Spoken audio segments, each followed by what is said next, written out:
ये कहानी भानुमति और भुवन की है। वह बांस की टोकरी बनाया करते थे। उन्हें बेचकर किसी तरह वह अपना गुजारा कर रहे थे। उनके 2 बच्चे थे, राजू और रंजू। दोनों पास ही के स्कूल में पढ़ने के लिए जाते थे। गरीब होने की वजह से स्कूल के बच्चे उनका मजाक बनाया करते थे। आ गए जी, कुछ मिला खाने को? बच्चे भूख से रोते रोते सो गए। मुझसे इनकी ये हालत और नहीं देखी जाती। शाम को मंदिर से थोड़ा प्रसाद मिला था, वही खिला के सुलाया है आज। कैसे चलेगा इस तरह? पता नहीं ये दुख के दिन कब खत्म होंगे। अब तो प्रभु आपका ही सहारा है। प्लास्टिक आ जाने से बांस की टोकरी अब कोई नहीं लेता। आज भी खाली हाथ आया हूँ। क्या बात है भानुमति, सुबह सुबह यहाँ? एक तो रात भर तुम्हारे बच्चे रोते रहते हैं और सुबह तुम दरवाजा पीटने लगती हो। क्या इरादा है? क्यों शांति से नहीं रहने दे रहे हो? वो बच्चे कल से भूखे हैं, इसलिए रो रहे हैं। कुछ आटा है तो दे दो ना बहन, घर में आते ही लौटा दूंगी। देखो भानुमति, तुम लोग किसी और के घर जाकर भीख मांगो। उसमें तुम्हारे बच्चे जब भीख मांगेंगे तो कुछ ना कुछ मिल ही जाएगा। इस तरह कितना दिन चलता रहेगा? 4 बासी रोटी है, ले जाओ, कुत्तों को आज नहीं दूंगी। भानुमति आंखों में आंसू और हाथ में रोटी लिए घर पहुंचती है। बच्चों को रोटी में नमक लगाकर खिलाकर उन्हें स्कूल भेज देती है। ए राजू, जूते नहीं है क्या? पापा से बोलकर बांस के जूते बनवा लिया कर, यूनिक रहेगा। अच्छा, इसके पापा आर्टिस्ट हैं क्या? तुझे नहीं पता? अरे गली गली में शोर है, राजू के पापा बंसोर है। राजू और रंजू कौन है? दोनों स्टेज पर आओ। तुम लोग 6 महीने से फीस नहीं भरे हो। मैले कुचैले ड्रेस क्यों पहन कर आए हो? और जूते कहाँ हैं? तुम्हें मालूम है ना कि चप्पल यहाँ अलाउ नहीं है? जी सर, हमें मालूम है कि चप्पल अलाउ नहीं है यहाँ, लेकिन हमारे पापा बहुत गरीब हैं। उनके पास पैसे नहीं है जूते खरीदने के लिए। और तुम्हारा रंजू, तुमने क्यों नहीं पहने जूते? ड्रेस में प्रेस भी नहीं किया हुआ है। तुम दोनों के पास प्रॉपर किताब भी नहीं है। जी सर, राजू मेरे भैया हैं, हम दोनों के पिताजी एक ही हैं। देखो बच्चों, ये एक प्रतिष्ठित स्कूल है। यहाँ के कुछ नियम और कायदे हैं जिसको फुलफिल करना हम सबकी जिम्मेदारी है। आज से तुम दोनों स्कूल नहीं आओगे। मैं अभी तुम्हें ट्रांसफर सर्टिफिकेट दे रहा हूँ। पापा से कहना कि म्युनिसिपल कॉर्पोरेशन के स्कूल में नाम लिखवा लें। स्कूल से दोनों को टीसी देकर निकाल दिया जाता है। राजू और रंजू दोनों रोते रोते घर पर आते हैं। शाम में जब भुवन आता है तो उसे पता चलता है कि उसके दोनों बच्चों को स्कूल से निकाल दिया गया है। अरे ऐसे कैसे कोई टीसी दे देगा? कल मैं तुम्हारे स्कूल चलूंगा।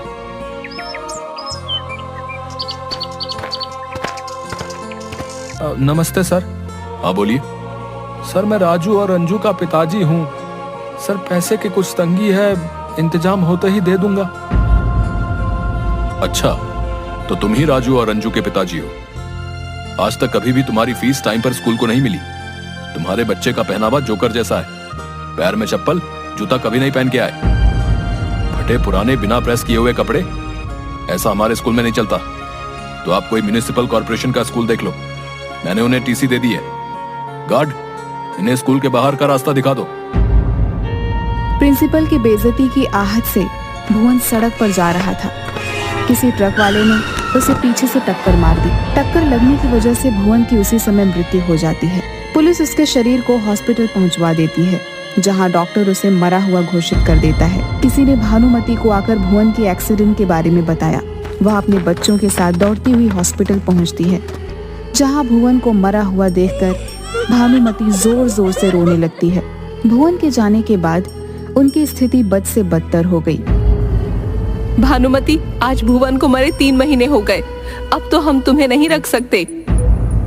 कुछ दिन की और मोहलत दे दीजिए। क्या होगा?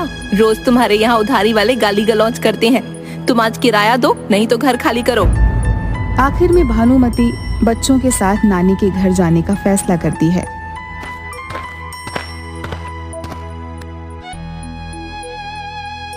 नानी का इतना बड़ा घर है, लगता है कभी हवेली रही होगी। क्या हमारे नाना जी इतना अमीर थे? हाँ बेटा, लेकिन तेरे नाना जी के पिताजी और तेरे नाना कुछ काम नहीं कर सके और बेच बेच कर जिंदगी चलाई। दोनों के जाने के बाद नानी यहाँ रहती थी, लेकिन उनकी मृत्यु के बाद तो अब ये सिर्फ खंडहर हवेली ही हमारे पास है। दिवाली आ रही है, इस बार हम नाना जी की इस हवेली को साफ सफाई कर दीप जलाएंगे। ठीक है बेटा, इतनी बड़ी हवेली को साफ करने में 1 सप्ताह से कम समय नहीं लगेगा। ठीक है माँ, मैं आज से ही काम शुरू कर देता हूँ। राजू को साफ करते करते तीसरे दिन हवेली में एक कमरा मिलता है जिसमें ताला लगा हुआ था। राजू आकर अपनी माँ से पूछता है, माँ, वो बंद कमरा जो पीछे है, उसकी चाबी कहाँ है? पता नहीं बेटा, वो कमरा मैंने आज तक खुलते हुए नहीं देखा। उनके बाद इस कमरे को किसी ने नहीं खोला है। तेरी नानी ही रखती थी चाबी। राजू और रंजू दोनों मिलकर उस कमरे के ऊपर के जालों को साफ कर रहे थे। तभी नानी रंजू को ऊपर से फिसलवा देती है।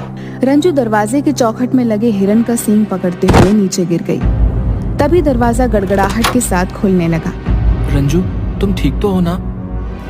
हाँ भैया, मैं बिल्कुल ठीक हूँ। अरे, ये दरवाजा तो अपने आप खुल रहा है। अरे हाँ, सही कहा तूने।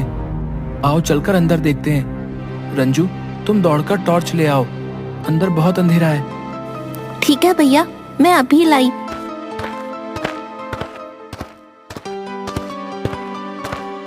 ये लो टॉर्च, चलो अंदर चलकर देखते हैं क्या है। भैया, बहुत अंधेरा है, मुझे तो डर लग रहा है, कोई भूत प्रेत ना हो। जितना जल्दी हो यहाँ से चलो। अरे क्यों डर रही है? और मुझे भी डरा रही है। चुपचाप मेरे पीछे चलती आओ। भैया, क्या है? तूने तो मुझे डरा ही दिया। वो देखो सामने क्या है। माँ जल्दी आओ। बाप रे, कितना सारा खजाना, अब तो हमारी बल्ले बल्ले हो जाएगी। अरे कहाँ हो तुम दोनों? कमरा कैसे खुला? इसमें तो ताला लगा हुआ था। माँ, कमरे में आओ, मैं टॉर्च दिखा रहा हूँ। देखो इस कमरे के अंदर हमें क्या मिला है।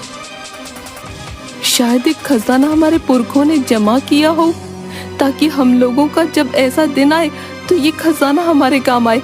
इसीलिए शायद मेरे दादाजी और मेरे पिताजी से उन्होंने इसे छिपा कर रखा। हाँ माँ, अब हम भी अमीरों वाला खाना खाएंगे। हाँ भैया, वो भी तीनों टाइम। अब हमें स्कूल फीस भरने के लिए कोई भी मास्टर साहब सभी के सामने बेइज्जत नहीं करेंगे। हम भी अब त्योहारों पर नए नए कपड़े पहनेंगे। मुझे भी फुल पैंट और शर्ट के साथ एक कोट लेना है। ठीक है, जो लेना होगा ले लेना। पुरानी खंडहर हो चुकी हवेली को इस दिवाली में रंग रोगन कर दीपों से सजाया जाता है। बगल में रहने वाली मंथरा काकी हवेली को चमकता दमकता देख और बच्चों एवं भानुमति के पहनावे को देख जल जाती हैं और अपने पति जगदेव से कहती हैं, कुछ देखा आपने जी? कुछ नोटिस किया कि नहीं? क्यों, क्या हुआ? क्या नोटिस करना था? तुम्हें क्या दिखेगा? पड़ोसी कुछ भी करें, तुम्हें क्या मतलब? तुम नल्ले हो और नल्ले ही रहोगे। अगर मेरी कोई कमी हो तो तुम्हें तुरंत दिख जाएगी।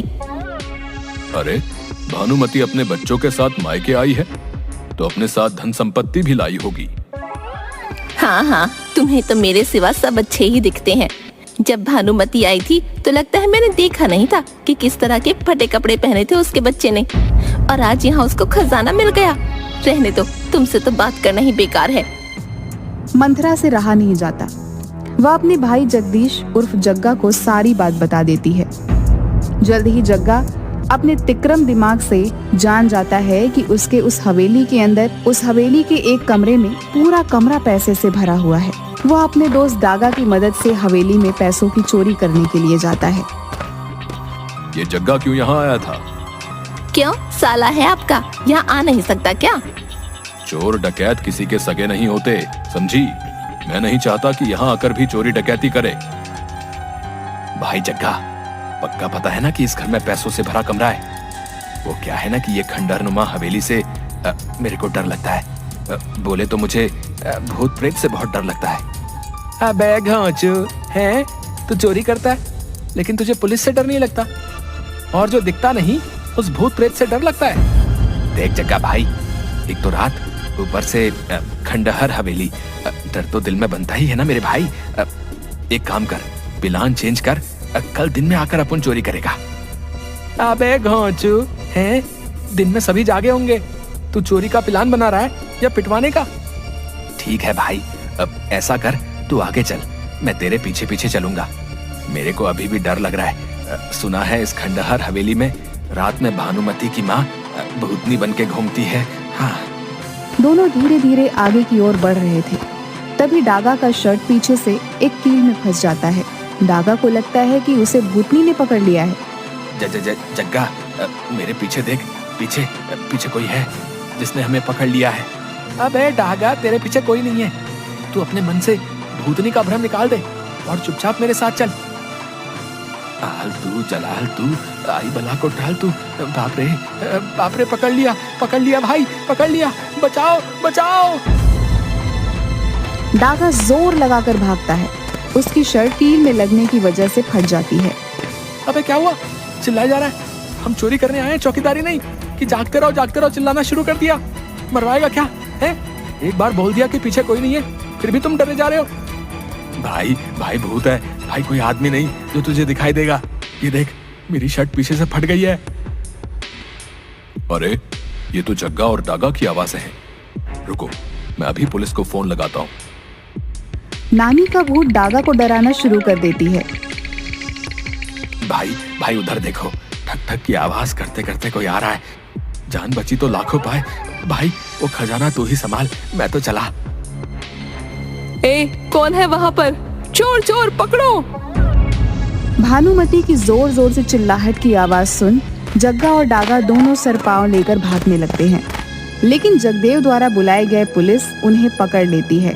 अदालत हवेली में मिली संपत्ति को पुश्तैनी करार देती है।